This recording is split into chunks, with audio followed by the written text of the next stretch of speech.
मैंने ट्रैवल करना था अपने किसी दोस्त को मिलने के लिए, तो मेरे दोस्त ने कहा जी वहाँ पाकिस्तान से आते हुए पाकिस्तानी मिठाई लेते आइए, कि मेरा बड़ा दिल कर रहा है कि मैं पाकिस्तानी मिठाई खाऊं। तो मुझे काफ़ी साल हो गए पाकिस्तान वापस नहीं गया, तो आप समझें कि मेरा एक बड़ा ख्वाब है जो पूरा करना है आपने। तो मैंने कहा कोई बात नहीं, ख्वाब हम आपको पूरा कर देंगे। तो मैं जो ही बोर्डिंग मेरी हुई, तो बोर्डिंग एरिया के अंदर मैंने मिठाई वाले से कहा कि भाई एक आधा किलो बर्फी डाल दो, आधा किलो को और इससे जो बर्फी बर्फी की किस्म है, एक वो जो काजू बर्फी होती है वो डाल दो।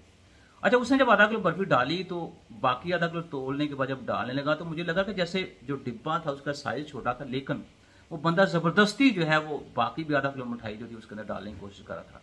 तो मैंने इससे पूछा भाई ये तुम्हें पता है तुम्हारा डब्बा जो है उसका साइज छोटा? कहता है जी वो बस जो डब्बा बनाने वाला है ना उसने साइज छोटा बनाया हुआ है।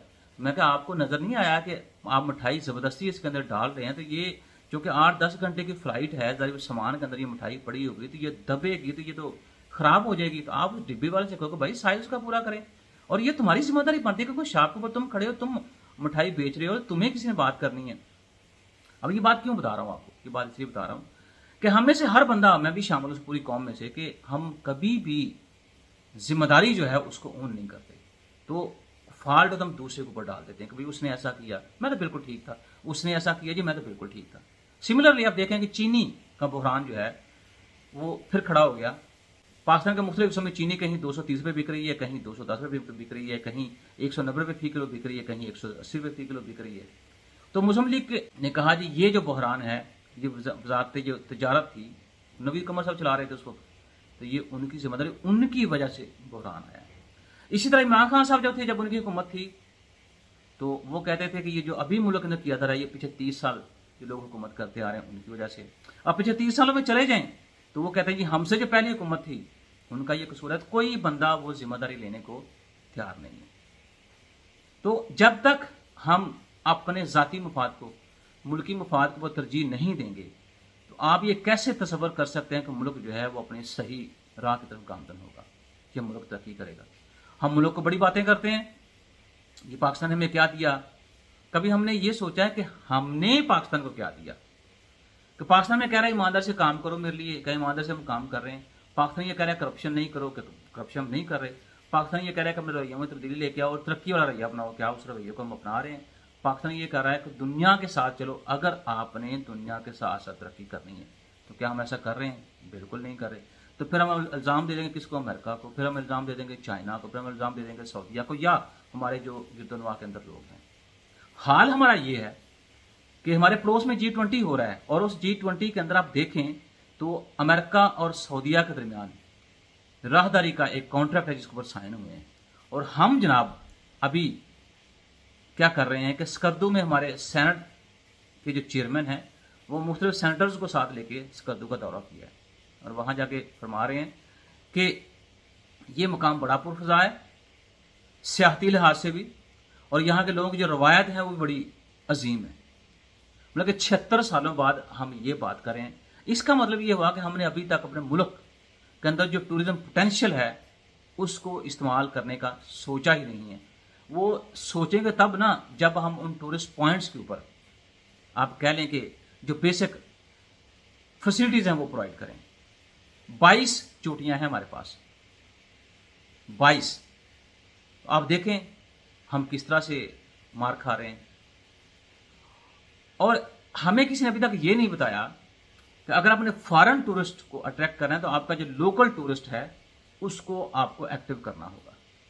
और वो एक्टिव तभी होगा जब इंफ्रास्ट्रक्चर होगा, रोड्स होंगे, और जो डेली लाइफ की चीज़ें वो आसान से मिल सकेंगी, तो तब जाके बात पॉसिबल होगी। अदरवाइज तो आप जितनी मर्जी मक्खियाँ मार लें, कभी इस्लामाबाद में बैठ के बात कर लें जी अगले साल तो $10 बिलियन यूँ चुटकी मारेंगे तो टूरिज्म से आ जाएगा। वो चुटकी की आवाज़ कितनी आपको आई, कितनी मुझे आई, वो भी सारा आपको पता है।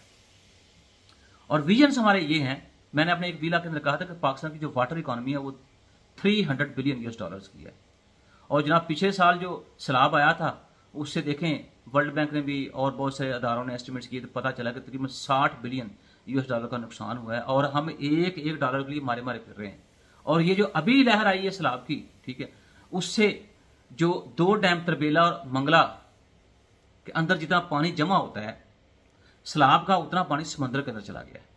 वापडा की अपनी रिपोर्ट के मुताबिक वो जो पानी तरबेला और मंगला के अंदर जमा होना था या होता है, उसके ज़ाया होने से तकरीबन 13 अरब डॉलर का नुकसान हुआ है।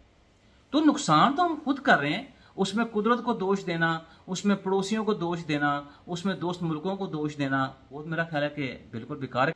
क्योंकि हमारा शायद मिजाज अभी ये बना ही नहीं कि हमने मुल्क की नुकसान को बचाना है और मुल्क को तरक्की देनी है। आपको याद है किताबों में हम बचपन में पढ़ा करते थे कि बरतानिया की सल्तनत इतनी बड़ी थी जिसमें सूरज गुरूब नहीं होता था। मतलब आप 24 घंटे भी सफ़र करते रहें तो दुनिया के जिस भी खित्ते में चले जाएं, कंडीशन ये है कि बरतानिया के ज़ेर असर हो तो सूरज वहाँ गुरूब नहीं होता था। और आज बरतानिया का ये हाल है कि बरतानिया का दूसरा बड़ा शहर बर्मिंघम वो डिफ़ॉल्ट कर गया। उसकी वजह उसमें बताया यह जा रहा है कि मौजूदा बरतानी हुकूमत बर्मिंघम की फंडिंग में 1 अरब पाउंड के नुकसान की जिम्मेदार है और साथ ही नोटिफिकेशन भी जारी कर दिया गया कि शहर जो डिफ़ॉल्ट कर गया। अब उसके ज़ाहिर सी बात है जो डिप्टी मेयर हैं, डिप्टी लीडर जो हैं, उन्होंने कहा है कि चूंकि इस 1 अरब पाउंड की फंडिंग की नुकसान की वजह से शहर जो है वो माली और इंतजामी जो अमूर है उसमें बड़ी उसको मुश्किल का सामना हो रहा है। और जाहिर सी बात है शहर के जो लोग हैं उनकी फलाह बहबूद के अंदर जो एक म्यार होना चाहिए था वो नहीं हो पा रहा। और उसके ऊपर जो प्राइम मिनिस्टर हैं रशीद सुनक, उनके तर्जुमान ने यह कहा है कि शहर के बजट का इंतजाम मुकामी कौंसिल करती है। हुकूमत ने मुकामी लोगों को माकूल आमदनी और अखराजात करने में कौंसलों की मदद के लिए बाकायदगी से तावन भी किया है। इसके अलावा कौंसलों को भी अपनी कारकर्दगी बेहतरी लाने की जरूरत है। जो आमदनी और अखराजात की बात हो रही है मेरे ख्याल में इस तरफ इशारा कर रही है, आमदन कम है और अखराजात आपके ज़्यादा हैं, तो जब तक ये बैलेंस नहीं होगा तब तक ज़ाहिर कोई चीज़ें ठीक नहीं होंगी। तो मेरे ख्याल में जो बर्मिंघम है उसके अखराजात में ज़्यादती हो गई है और जो आमदन थी उसमें कमी हुई, जिसकी वजह से पूरे का पूरा शहर जो है वो डिफॉल्ट कर गया। और मुल्क भी ज़ाहिर सी बात है इसी तरह होते हैं जैसे आजकल पाकिस्तान के साथ सिचुएशन चल रही है कि हमारे अखराजात ज़्यादा हैं और आईएमएफ में बार बार हमें ये कह रहा है कि अपने अखराजात कम करें, आमदन हमारी कम है। तो इसलिए हुकूमत जो है वो कोशिश तो कर रही है कि हम अपनी चीज़ों को सेटल करें। अब आगे देखें अल्लाह ताला की ज़ात किस कदर हमें इसमें तरक्की देती है। इसी तरह मैंने एक वीलॉग में ये भी जिक्र किया था कि पाकिस्तान के अंदर 30 से 35 बिलियन यूएस डॉलर जो है वो मौजूद है।